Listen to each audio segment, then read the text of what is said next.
Buenas noches, mi nombre es Oreni Carrasco y el día de hoy les voy a hablar acerca de los temas más relevantes de la materia Derecho de Familia. Sin antes mencionarle qué es el derecho de familia.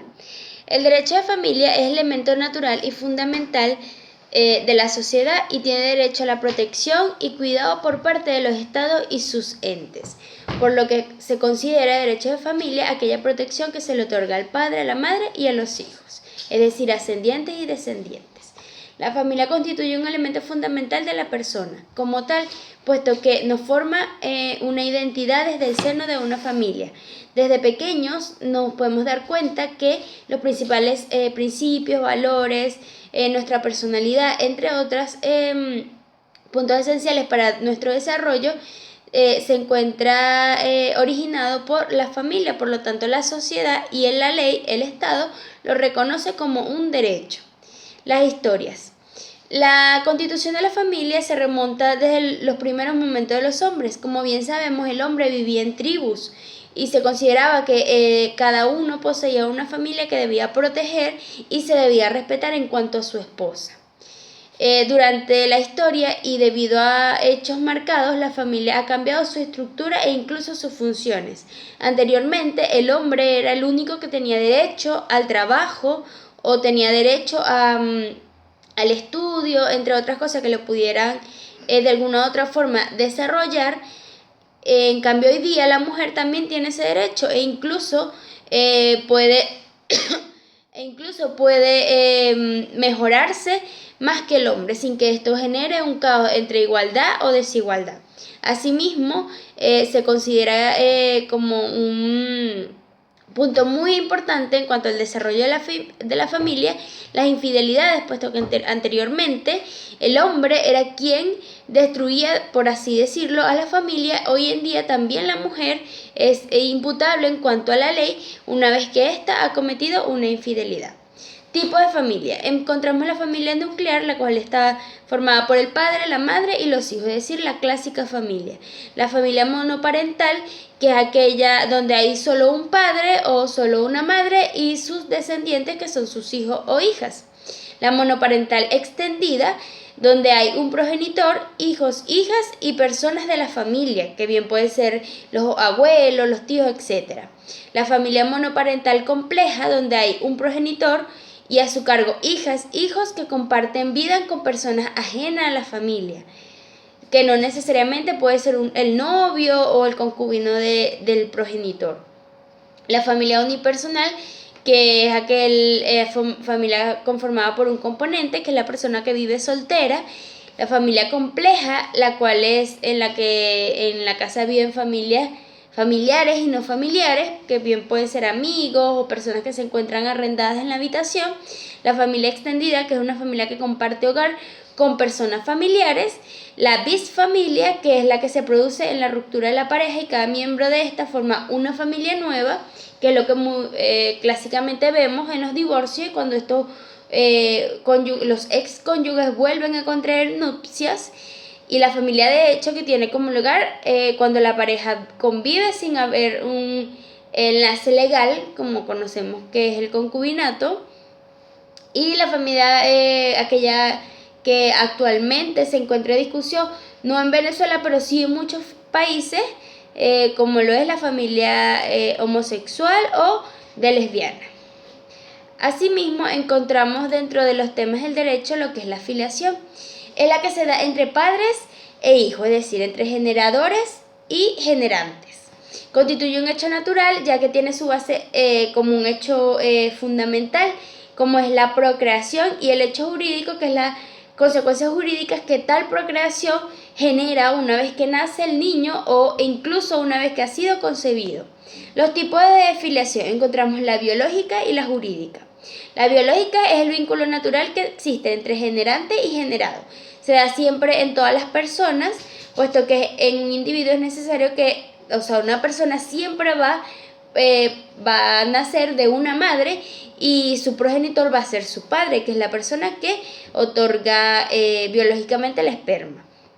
Encontramos lo que es la filiación jurídica, que es el vínculo derecho existente entre padres e hijos, derivado de la relación biológica, es decir, del nacimiento o de la procreación, que supone la generación, generados y generantes. La filiación jurídica, a diferencia de la biológica, no siempre existe, ya que el derecho para reconocer los efectos jurídicos al hecho natural de la procreación requiere su comprobación. En cuanto a la filiación, en este punto la ley en Venezuela es muy determinante, puesto que en cuanto a la comprobación, siempre la madre desde que tiene su bebé, es decir, al inicio del nacimiento, se considera que es su madre, puesto que físicamente, a través de la vista, las personas pueden determinar que esa persona o que ese bebé nació de esa persona.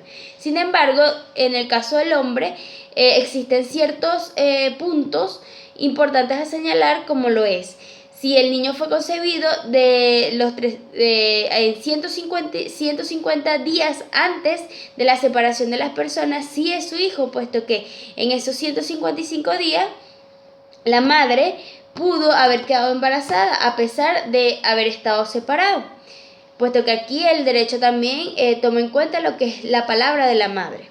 Y siempre y cuando ese tiempo no se prolongue a 300 días, puesto que si el vínculo biológico natural que entre esas dos personas se realizó a los 305 días, quiere decir que el hijo no es de esa persona, al menos que puede existir alguna otra prueba, como lo es el ADN, que identifique que efectivamente sí es. Principios generales de la filiación. Toda filiación debe ser legalmente comprobada. Jurídicamente puede hablarse de la filiación si no existe prueba de ella. La filiación con vínculo jurídico tiene su base en el hecho natural de la generación, como en el caso de la madre, como lo expliqué anteriormente.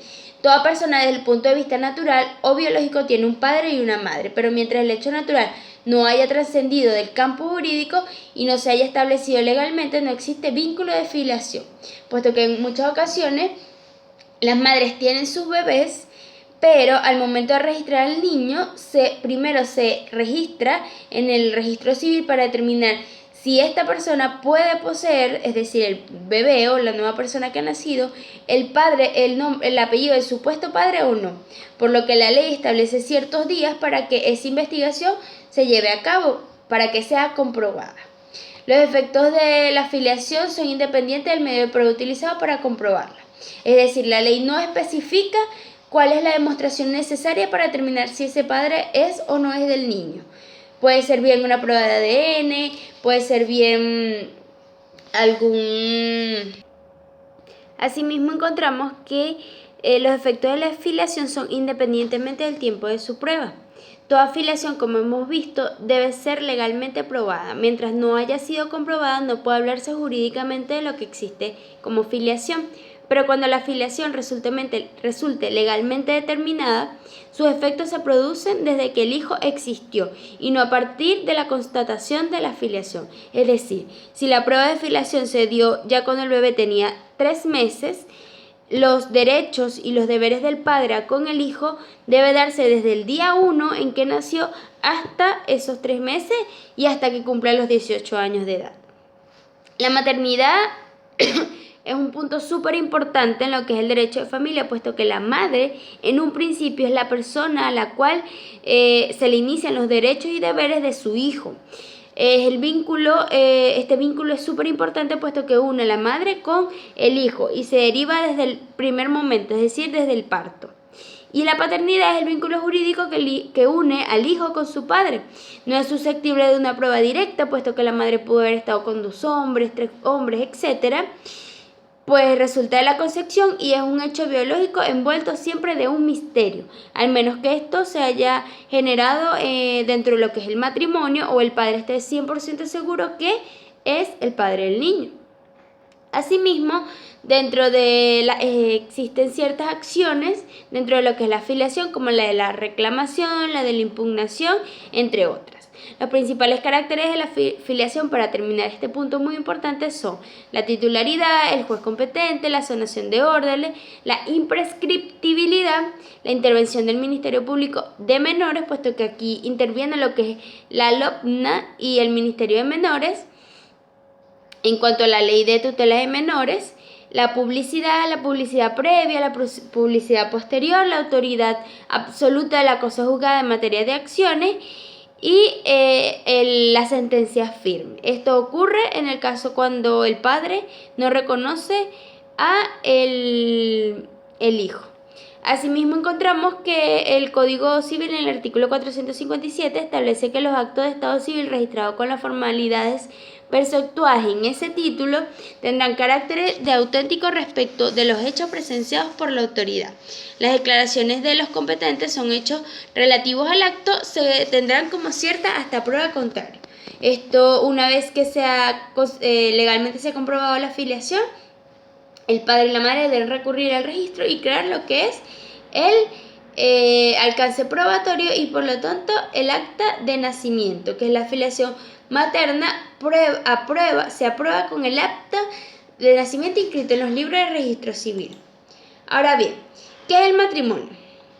El matrimonio es la unión entre un hombre y una mujer con mutuo consentimiento, con unidad y con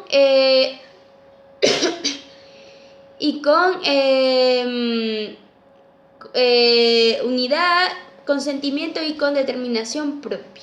Los elementos necesarios para la existencia de un matrimonio en el caso de Venezuela es principalmente la diferencia de sexo, es decir, la Constitución establece que tendrá que ser un hombre y una mujer. El consentimiento de los futuros esposos, la celebración del matrimonio ante la oficina de algún registro civil puede ser de cualquier circunscripción. La pubertad de los esposos, puesto que existen tantos matrimonios cuando son menores de edad y cuando son mayores de edad. Como bien sabemos, cuando son mayores de edad deben tener la aprobación de los padres, la ausencia de cierto grado de consanguinidad, es decir, que estos no sean hermanos, que no apoyen a lo que es el incesto, que no sea padre e hijo, etc. La publicidad del matrimonio, entre otros. Las causas de lo que es la disolución del matrimonio, como bien sabemos, principalmente es el divorcio, que es cuando las personas ya no quieren mantener esa relación jurídica que los une, o la muerte de alguno de los esposos. Dentro de la ley orgánica, dentro de lo que es la ley orgánica de registros civiles encontramos el artículo 99 hasta el 115, todo lo referente a lo que es el matrimonio, cómo debe registrarse en el registro civil, cuáles son los requisitos necesarios, cuál es la autoridad competente, cuál es la necesidad o los derechos que tienen los cónyuges, entre otros. La disolución del matrimonio. Nulidad matrimonial es una causa de ineficacia de un matrimonio. Supone la invalidez del matrimonio por la existencia de algún vicio o defecto esencial de su celebración. Clasificación de las nulidades del matrimonio. Encontramos lo que es la nulidad absoluta. ¿Cuáles son sus casos? La violación de supuestos matrimoniales, como lo son contrayentes del mismo sexo, ausencia de consentimiento o ausencia de la autoridad legal. Violación de impedimentos dirimentes, como lo son el vínculo anterior, de orden, de rapto, de consanguinidad, de afinidad, de adopción o de crimen. Y la violación de formalidades de matrimonio in mortis, que es el número insuficiente de testigos o los testigos inhábiles. Causa de la nulidad. Encontramos que se haya hecho sin consentimiento, que se haya hecho entre personas no emancipadas, es decir, menores de edad, que no tengan autorización de sus padres, por personas que ya estén casadas, como lo que es la bigamia, entre parientes, por contrayentes que hayan sido condenados como autores o cómplices de la muerte de algún cónyuge anterior, y contraído por coacción, miedo o lesiones graves, que es cuando a la persona se le obliga a casarse.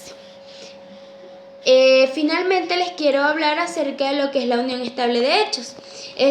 La cohabitación o vida común, elemento que puede ser sustituido por la convivencia en visitas constantes, socorro mutuo, ayuda económica reiterada, vida social, conjunto, hijos entre hombre y una mujer. Sin impedimentos para contraer matrimonio, tal unión será considerada permanente. Que la pareja sea soltera, formada por divorciados o viudos entre sí o con solteros, sin que exista impedimento alguno. ¿Cuáles son sus elementos? La unidad, el consentimiento, la perpetuidad, la formalidad y la disolución. Requisitos: que se dé entre un hombre y una mujer. Tratamiento recíproco entre hombres y unas mujeres, es decir, que exista amor. que ninguno de los concubinos estén casados y que se trate de una unión espontánea. Es importante señalar que dentro de lo que son los efectos personales encontramos que el concubinato en la relación entre un hombre y una mujer, es decir, que debe existir la diversidad entre género. El tiempo de duración de la unión debe ser al menos de 2 años mínimo para que pueda ser considerado concubinato, puesto que no todas las uniones, el concubinato es una unión estable de hecho, pero no todas las uniones estables de hecho son consideradas concubinato. Y es nula la venta entre concubinatos. Finalmente, es importante señalar como último tema para mi persona, dentro de lo que es el derecho de familia, hablarles sobre el divorcio, que es la ruptura de un matrimonio válido en vida de los esposos por causas determinadas y mediante una resolución judicial. Las leyes venezolanas solo aceptan el divorcio en 3 casos: separación de cuerpos por más de 1 año, separación de hechos por más de 5 años y presentación de una demanda de sentencia de divorcio alegando las causales del artículo 185 del Código Civil. Las causales del 185 puede ser el adulterio, el abandono voluntario, los excesos de injuria, sevicia, etc., el conato de alguno de los cónyuges, o prostituir al otro y a sus hijos, la condena a presidio, la adicción alcohólica u otras drogas y la interdicción por causa de perturbación psicológica o psiquiátricas. Efectos del divorcio respecto a los hijos y respecto a los esposos estableció el artículo del 754 al 761.